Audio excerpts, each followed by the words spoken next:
bring you another MMA prediction. Hey guys, what's going on? Fatty here. I'm gonna be bringing you another MMA prediction video. This video is gonna be for UFC 270 Francis Ngannou versus Cyril Gane.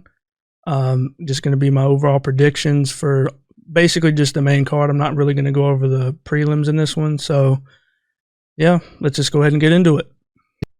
All right, guys. First up, we got Cody Stamann versus Saeed Nurmagomedov. Believe that's the right pronunciation. He's one of the Dagestani guys, not related to Khabib, but nonetheless, he's from Dagestan. This is a really fun fight to open up the main card. Two well-rounded, scrappy dudes. You know, Cody Stamann's fought a lot of guys. He's like I said, he's well-rounded. He's got decent striking, decent wrestling, a decent jiu-jitsu defense. You know, he's a really good representation of, like, you know, where the sports come. He's just one of these younger guys that's kind of good at everything, scrappy. Saeed's kind of the same. I mean, he's from Dagestan, so it's pretty much a given that he's been wrestling, I would assume, since he was probably a baby. He's shown some pretty good wrestling pre-UFC and a little bit even in his UFC career. But honestly, he's more of a kickboxer than a wrestler. He's got really nice turning side kicks, just overall good kicking game, good power in his punches, good instinct when he gets people's hurt. So he's known more for his kickboxing. He's got good kickboxing. So, yeah, just for the sake of picking, I'm probably going to go with Nurmagomedov on this one. These Dagestani dudes are just, I mean, they're always just scrappy as hell. And, you know, and he's pretty well-rounded. You know, he's got obviously the Dagestani wrestling. So, yeah, just for the sake of picking, I'm going to go with Nurmagomedov on this one. So, there you go. All right, guys, up next on the main card, we got Greg Hardy versus Alexei Oleinik. This one, pretty straightforward heavyweight fight for me, or at least unranked heavyweight fight. Greg Hardy, not the most technical fighter. He's a big dude. He's explosive. He's strong, and he hits hard as hell. But that's basically it. He has pretty much no gas tank. If somebody's able to get him to the mat, he has pretty much no ground game that we've seen of. And Alexei, on the other hand, you know, really good grappler, obviously. That's where he's won most of his fights. I mean, he's had 1 million fights practically in the MMA. He's been around for a long time. His name's a boa constrictor. So, yeah, this one's pretty much a garden variety heavyweight striker versus wrestler.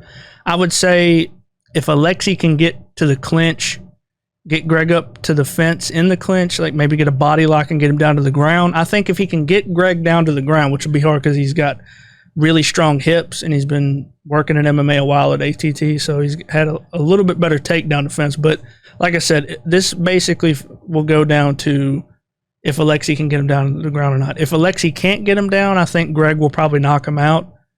If Alexei can get him to the ground, I think he'll pretty much pass his guard pretty easily, soften him up with a little bit of ground and pound and submit him. And like I said, just for the sake of picking, I'll go with Alexei Oleinik. But like I said, this fight's basically going to go down to if Alexei can get the takedown or not. So, yeah, I'm going to go with Alexei on this by boa constrictor. All right, guys, next up on the main card, we got Ivalov versus Topuria. I'm not even going to attempt to pronounce their first names.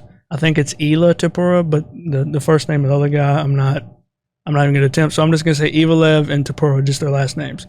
So anyway, that being said, next up on the main card, I'll tell you this. This is probably my sleeper. Like, this is one of the better match fights on the card. Like, this is a really, really, really good technical fight. Two well-rounded guys. Now, Ivalev is a pretty wrestling-heavy dude. If memory serves me well, yeah, I think he's a really good wrestling. I mean, he's got good technical striking too, but he really relies on his wrestling. And Topuria, excuse me, he is more of a submission guy, if I remember correctly. But he showed in that Ryan Hall fight that he's got good striking and he's got dynamite in his hands. He's an explosive dude. He's pretty well-rounded. They're both really well-rounded guys. I would say Topuria has a lot more pop in his punches, like a lot more power and explosiveness in his punches, but this is a pretty evenly matched fight.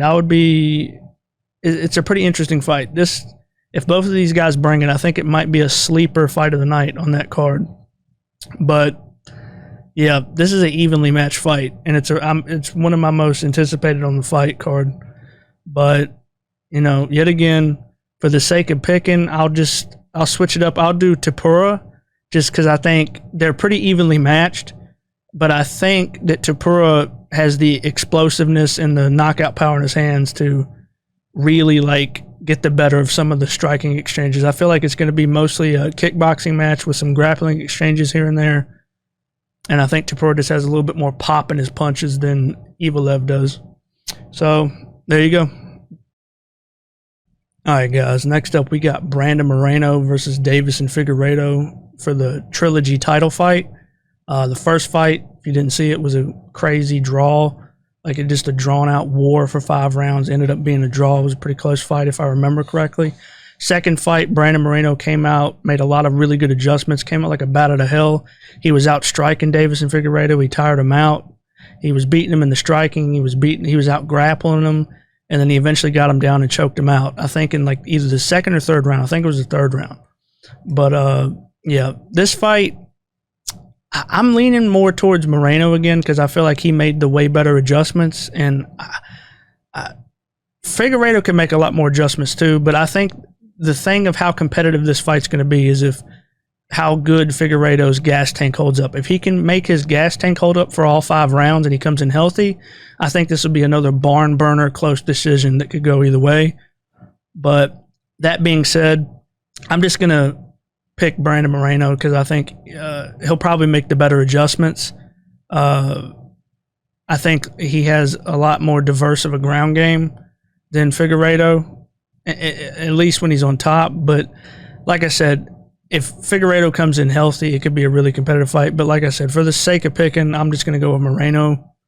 I think it'll be a close decision, but I'm going to pick Moreno in this one. All right, guys. Last but not least, we got the main event. Francis Ngannou is going to be taking on Cyril Gane for the heavyweight title. Yeah, it's a really interesting-ass fight. These guys used to be former training partners for years. They both have improved a lot more since then and changed a lot more since then. But honestly, this fight,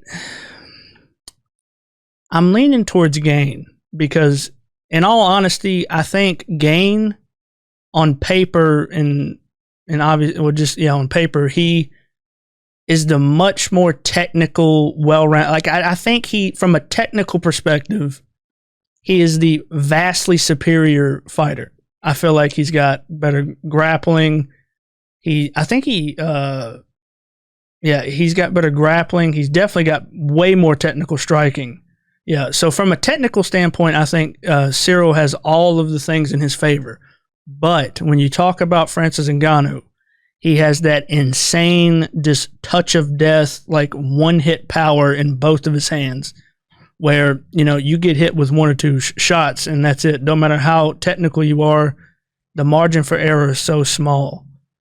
And, and he showed in the Stipe fight, to be fair to him, he showed in the Stipe fight, he was a lot more technical, or not necessarily technical, but he was a lot more patient in that fight. He showed patience. So, and I expect him to be pretty patient in this fight, but I don't know. I think this fight is going to come down to Cyril's defense. If Cyril, if Gane can keep Ngannou from landing that touch of death in the first 2 rounds, I think he only has to do it. He has to play real good defense for like maybe the first 2, 3, maybe the first 2.5 rounds. If he can get out of like the first 2.5 rounds, really make Ngannou work, maybe push him up against the fence a little bit, tire his arms out a little bit, stick and move, make him miss, just be really defensively sound for the first 2 rounds and tire him out, I think that he could slowly start taking over in that 3rd round, halfway through the 3rd round, and just completely, probably eke out a decision, But like I said, with Ngannou, all he has to do is just clip you one damn time and like the lights are going out. He really is like MMA's version of Deontay Wilder. So that being said, I'm going to go with Gane because I feel like he's the a lot more technical guy, but his margin for error is so small. I wouldn't be surprised if either guy won this fight. But like I said, for the sake of picking Cyril Gane, I'm just going to pick him via decision. I'll say he'll win probably unanimous decision. But he has to he has to weather that first 2-round storm, that hurricane, which is Ngannou, for the first 2.5 rounds. If he can get out of that, I think he could win a decision. So yeah. Anyway, for the sake of babbling and just to pick, Ciryl Gane, decision. There you go. Now that I've said that, he'll probably get knocked out, but oh well, we'll see. Yep, there you go. Ciryl Gane, decision. All right, guys. Thanks for watching. Leave a like, subscribe to see more videos like this. We do a lot of other things on this channel too with my buddy, but I'm going to be trying to ramp up a lot more MMA prediction videos as more events come in the future. But anyway, like I said, leave a like, subscribe. Put down in the comments who you guys think's won. Tell me how right I am. Tell me how wrong I am. Just have a little discussion. So, yeah, guys. Again, thanks for watching. Appreciate it. I'll see y'all in the next video.